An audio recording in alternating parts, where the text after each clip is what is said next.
Hello नमस्कार, welcome to inculcate Learning. So the exam तो already cancel हो चुका है अपना, लेकिन जैसे ही एग्ज़ाम कैंसिल हुआ वैसे ही बहुत सारी क्वेरीज आप लोगों की आ गई हैं और इन चीज़ों से रिलेटेड मतलब इट्स लाइक काफ़ी वो हल्ला सा मचा हुआ है कि अच्छा एग्ज़ाम कैंसिल हो गया या NTA स्कैम या पता नहीं क्या क्या। तो मुझे एक नेगेटिविटी थोड़ी सी ज़्यादा नज़र आई कि बीइंग अ स्टूडेंट अगर मैं देखूं तो मुझे बाहरी तौर पे अगर मैं देख रही हूं तो मुझे थोड़ी नेगेटिविटी नज़र आ रही है।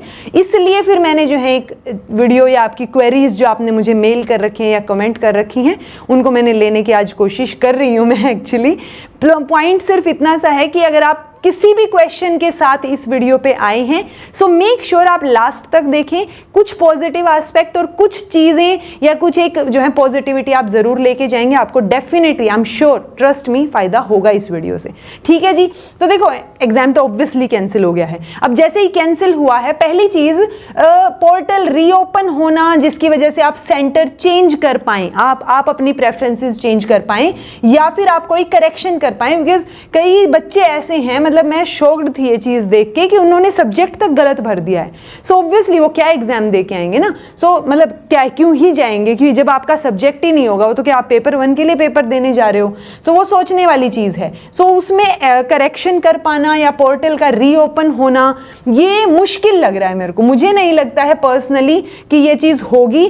क्यों नहीं होगी वो मैं बता देती हूँ। बिकॉज आप ये देखिए ना, इन्होंने मिनिस्ट्री ऑफ एजुकेशन ने स्पेसिफिकली मेंशन किया है, ऑफिशियल्स की तरफ से ये ट्वीट था, कहीं तो मैंने पढ़ी ये चीज़ कि उनको कोई वो नहीं मिली है, यहाँ पे शिकायत नहीं मिली है। उन्होंने सुओ मोटो एक्शन लिया है। सुओ मोटो एक्शन क्या होता है ये चीज़ भी पता चल गई आज नहीं आपको कि सुओ मोटो मतलब अपनी तरफ से एक्शन लेना, यानी कि ताकि ट्रांसपेरेंसी मेंटेन रह सके। उनको कहीं भी किसी भी सेंटर से कोई शिकायत दर्ज नहीं हुई है कि भाई पेपर लीक हुआ था या ऐसी कोई चीज़, बट उन्होंने अपनी तरफ से अपनी एजेंसीज के कहने पे सुओ मोटो एक्शन लिया है। तो आप ये भी बोल सकते हो कि हाँ वो ट्रांसपेरेंसी शो करना चाह रहे हैं या वट एवर इट इज़। सो अब देखो रीजंस बहुत सारे हो सकते हैं कि अच्छा नीट वाली चीज चल रही थी, उससे थोड़ा डिस्ट्रैक्ट होकर अपनी ट्रांसपेरेंसी शो करने के लिए सुओ मोटो एक्शन लगा लो या कुछ भी लगा लो। रीजंस चाहे जो भी हो, पॉइंट सिर्फ इतना सा है कि अपना एग्जाम जो है वो कैंसिल हो चुका है तो आपको दोबारा से पढ़ना है। बिकॉज एक तो है वो बच्चे हैं जो JRF कैटेगरी में आ रहे थे जिनके जो है वो 110 115 से ज्यादा क्वेश्चंस ठीक थे। ओके, एक वो बच्चे हैं जो आसपास थे जिनको ये लग रहा है कि चलो यार थोड़ा और पढ़ के थोड़ा और पुश किया जा सकता है ताकि आप बेटर परफॉर्म कर पाएं। So it will be like a mock test कि आपने जो है एक मॉक टेस्ट दे दिया, एग्जाम सिचुएशन में कैंसिल हो गया है तो दोबारा पेपर देंगे। सो एक और चांस मिल रहा है उन लोगों के लिए जिनके थोड़े बहुत सिली मिस्टेक की वजह से या पेपर में टाइम मैनेज नहीं हुआ या किसी भी वजह से गड़बड़ हो गई पेपर में। ओके, सो वो चीज है। तो ये सारी चीजें तो आप उम्मीद फिलहाल के लिए तो ना ही करो, बिकॉज ऑलरेडी जो है उनके पास 25 से 27 तक NTA ने CSIR नेट जो है वो डाल रखी है डेट की। अच्छा CSIR नेट का एग्जाम भी होना है अभी। सो ऑब्वियस सी बात है वो एग्जाम कंडक्ट कराने में अभी बिजी हैं। कोई भी अब पेपर अगर उन्होंने लीक की वजह से बोला है कि भाई आप चेंज कर रहे हो तो पेपर भी तो नया बनाना पड़ेगा ना। It will also take time और भी बहुत सारी प्रोसीजर्स होते होंगे। सो सारी चीजों में टाइम लगेगा। सो न्यू एग्जाम डेट जो है ऑब्वियस सी बात है अभी तक तो रिलीज हुई नहीं है, बट आप न्यू एग्जाम डेट कम से कम 20 दिन पे लगा के चलो। कम से कम 20 दिन से पहले आपका पेपर नहीं होने वाली सिचुएशन है। यानी कि अभी आज कितनी तारीख है? 19 कल थी ना, हाँ 20 आज। ठीक है। सो पॉइंट सिर्फ इतना सा है कि आप ये ध्यान रखें कि 10 जुलाई से पहले आपके पास पेपर नहीं होने वाला है आपका। तो 10 जुलाई तक का टाइम है आपके पास। ओके, सो रादर देन आप इस चीज़ में या कमेंट्स में या जो है नेगेटिविटी में इंटरनेट पे जाएं कि भाई कैंसिल हो गया, NTA ये है वो है, इसको हटा देना चाहिए वगैरह वगैरह, वो फिलहाल के लिए उसको छोड़ के आप रिविजन पे ज़्यादा ध्यान देंगे और पॉजिटिव माइंडसेट रखेंगे। सो जैसे ही एग्जाम होगा आपका बढ़िया फायदा होने वाला है। ओके, सो इन नेगेटिविटी में मैं बीइंग अ टीचर जो है आपको यही सजेशन दूंगी कि प्लीज आप इधर उधर के चक्करों में मत फंसिए। फिलहाल के लिए वापस से ये सोचिए कि आपका पेपर था ही नहीं, एक मॉक टेस्ट होना था जो हो गया और अब पेपर होना है 20-25 दिन बाद। ओके, सो आपको वो सोच के वापस से तैयारी शुरू करनी है। बिकॉज अगर आप इन चीज़ों में फंस के रह गए तो जो चीज़ें दिमाग में होनी चाहिए, जो फैक्चुअल इंफॉर्मेशन होनी चाहिए, जो आपके एग्जाम से रिलेटेड चीज़ें दिमाग में होनी चाहिए, उसकी बजाय आपके दिमाग में नेगेटिविटी चल रही होगी, नेगेटिव थॉट्स चल रहे होंगे और वो आपकी तैयारी को इम्पैक्ट करेंगे। ओके, उस पर इंपैक्ट डेफिनेटली पड़ेगा, बिकॉज आप हमेशा नेगेटिव थॉट्स के साथ घिरे हुए हो। तो जैसी चीजें आप देख रहे होगे, जैसी नेगेटिव वीडियोस आप देख रहे होगे, बिकॉज वीडियोस बनाने वालों का कुछ नहीं जाता, वो 2-4 वीडियो नेगेटिव डाल के फिर उनको लगेगा कि अच्छा नेगेटिव वाली नहीं चल रही तो एक पॉजिटिव बनाते हैं कि चलो जो भी हुआ अब पढ़ लो, ठीक है। तो मैं आपको पहले ही बता रही हूं कि पढ़ लो, कुछ नहीं रखा इन चीजों में फिलहाल के लिए, क्योंकि उन्होंने सुओ मोटो एक्शन लिया है, ना कि स्कैम वाली कोई चीज आ गई कि सडनली फिर से स्कैम हो गया हो। स्कैम तब होता जब हम अपनी तरफ से रिपोर्ट करते या चीजें करते। रही बात ऑफलाइन ऑनलाइन मोड की, क्योंकि बहुत सारे लोगों का कहना है सीबीटी मोड होना चाहिए या पता नहीं, पिछली बार सीबीटी मोड में भी तो हमने क्या देखा था, वो वीडियोस बन रही थी, वहां पे लाइट गई हुई थी, बच्चे कंप्यूटर्स होते हुए भी चीटिंग कर रहे थे, राइट। सो जहां चीटिंग होनी होती है ना, वहां पे ऑनलाइन ऑफलाइन का सच में कोई लेना देना नहीं है। ऑफलाइन में फिर भी नहीं होती मिलेगी थोड़ी सी, क्योंकि ऑफलाइन के अंदर आपको मेहनत करके गोले भरने, चीजें करनी है, बहुत सारा काम हो जाता है। टीचर्स जो होते हैं वहां ड्यूटी दे रहे होते हैं, उनको भी साइन वाइन करवाने होते हैं, बहुत सारी चीजें हो जाती हैं, राइट। ऑफलाइन में जैमर्स भी लगा देते हैं, उसमें तो जैमर्स भी नहीं लगते वाली सिचुएशन। सो वो चीज आप ध्यान रख सकते हो कि उस पचड़े में मत पड़ो, ऑफलाइन होगा ऑनलाइन होगा। ऑनलाइन की तो पॉसिबिलिटी ही नहीं है, बिकॉज ऑनलाइन होगा तो वो ऑनेस्टली बताऊं तो ऑनलाइन सिर्फ उन टीचर्स को या जो बैच बेचते हैं उन लोगों को ही फायदा होगा कि 1 महीने तक पेपर चल रहे हैं तो आप 1 महीने तक एंगेज्ड हो उनकी वीडियोस देखने में, ओके। ना कि आप जो है एक ही दिन में पेपर निपट गया तो अभी 1 दिन में 2 पेपर हुए हैं, अब 2 का एनालिसिस कर लो, उसके अलावा क्या ही कर लेंगे ना।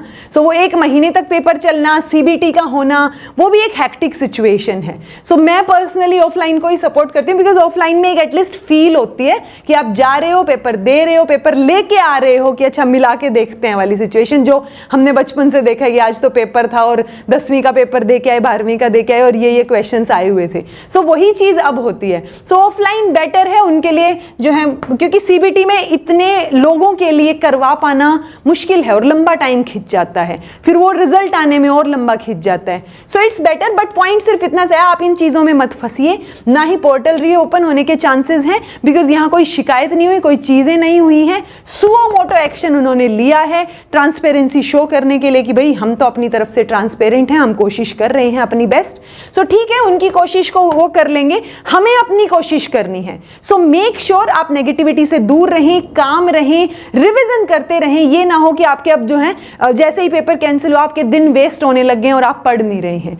अब जो पेपर हुआ है आपका, आपके पास पेपर है, पेपर 1 का एनालिसिस शिफ्ट 2 का मैंने ऑलरेडी डाल दिया है, मेक श्योर आप उसको देखें, उसको एक रिवीजन क्वेश्चन पेपर की तरह लीजिए कि आपने प्रैक्टिस करनी है उसकी, और उससे रिलेटेड और क्वेश्चंस देखने हैं कि अच्छा इस तरीके की चीजें पूछी जा सकती हैं, बिकॉज एग्जाम जैसा अब आया था वैसा ही पहले आता रहा है। और इट्स लाइक जब भी मेरे से कोई पूछे टफ था इजी था, एग्जाम नेट के लेवल का था, ठीक है, जैसा नेट पेपर आता है वैसा ही आया था और वैसा ही आगे भी आएगा। ऐसा नहीं होने वाला है कि नेट का पेपर है तो सीटेट लेवल का आ जाएगा, no, it's not going to be like that. और ये ऐसा भी नहीं होने वाला है कि सीटेट का है तो बिल्कुल ही यूपीएससी लेवल का आ जाए, वो चीज भी नहीं होगी। सो ये मिडवे ही रहता है, मॉडरेट सा रहता है कि कुछ क्वेश्चन बहुत डायरेक्ट होते हैं, कुछ क्वेश्चंस जो हैं वो नए भी होते हैं। सो इट्स ओके, वैसा सा ही पेपर आएगा, बस आपको पढ़ना है, जो मेहनत आपने अब तक की है उसको बिल्कुल वेस्ट नहीं करने देना है। जिन बच्चों के बहुत अच्छे नंबर बन रहे थे, जिनको जेआरएफ की नेट की उम्मीद थी, वो कंटिन्यूटी में अपनी उसी हिम्मत के साथ अपनी तैयारी शुरू रखो।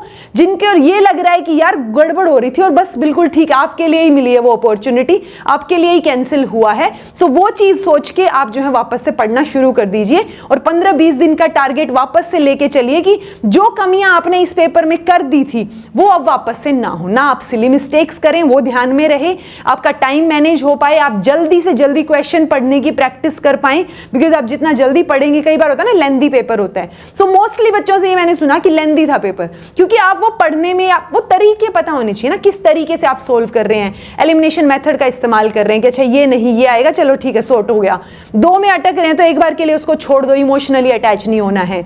रही बात स्ट्रैटेजी की, स्ट्रैटेजी पहले ही वाली रहेगी, पेपर भी अपना वही है, सिलेबस भी वही है, चीजें भी वही हैं, सिनेरियो भी वही है, ओके। सो मेक श्योर आप रिवीजन मैराथन्स को बार बार रिवाइज करें, उसमें से कोई चीज छूट गई है तो उसको और करें, और बाकी हम जो है कुछ उन्हीं, अभी जो क्वेश्चन पेपर 2 भी मुझे एनालाइज करवाना है, कल या परसों में हो जाएगा वो भी, ठीक है। सो वो चीज करने के बाद आप जो है वो जो क्वेश्चन पेपर में चीजें आई है ना जो नहीं है, उनसे रिलेटेड पढ़ लो थोड़ा सा, ठीक है। सो वो चीज हो सकती है फायदेमंद आपके लिए। फिलहाल के लिए आप जो है पढ़ाई पे ध्यान दें, रिवीजन पे ध्यान दें, क्यों अपने 2-4 दिन वेस्ट कर रहे हैं इधर उधर की चीजों में फंस के।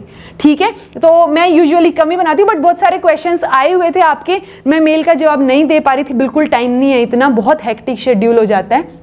प्लस जो है कमेंट्स के भी मैं आजकल रिप्लाई नहीं कर पाती हूँ, बट मैं देख लेती हूँ, तो जो मुझे दिखता है कि हाँ ये चीज़ें बार बार पूछी जा रही हैं या ये क्वेरी हैं, वो मैंने कवर कर दी हैं। पेपर हो चुका है कैंसिल, उसको अभी और मतलब दिल पे मत लो, बिकॉज अगेन वही घूम फिर के बात आती है, it's a suo motu action. उन्होंने अपनी तरफ से जो है एक्शन लेते हुए ये चीज़ बोली है। Okay, so this was all about today. Revise करना है, ये वीडियो सिर्फ इसीलिए याद दिलाने के लिए है कि नेगेटिविटी में नहीं फंसना है, रिवाइज करना है। रिवाइज रिवाइज रिवाइज, जब भी पेपर हो आपका जीआरएफ हो जाए, आप उस लेवल की तैयारी रखो। ठीक है, सो 15-20 दिन आपके पास मिनिमम है, आप उसकी तैयारी कीजिए आराम से। अभी के लिए तो वो CSIR वाला भी करवाएंगे, टाइम लगेगा, वापस से सेंटर्स जो है चीजें कराना, चीजें प्रिंट कराना, टाइम थोड़ा सा तो लगेगा एटलीस्ट। सो 15 से 20 दिन तो मिनिमम लगेंगे, आपके पास उतने दिन हैं। मेक श्योर आप पढ़ें, दोबारा से रिवाइज करें, कंसिस्टेंट रहें, रोज पढ़ें, बहुत जरूरी है रोज पढ़ना। कंसिस्टेंसी इज ओनली की टू सक्सेस। मतलब जो बच्चा एवरेज भी होगा ना और वो रोज पढ़ रहा होगा,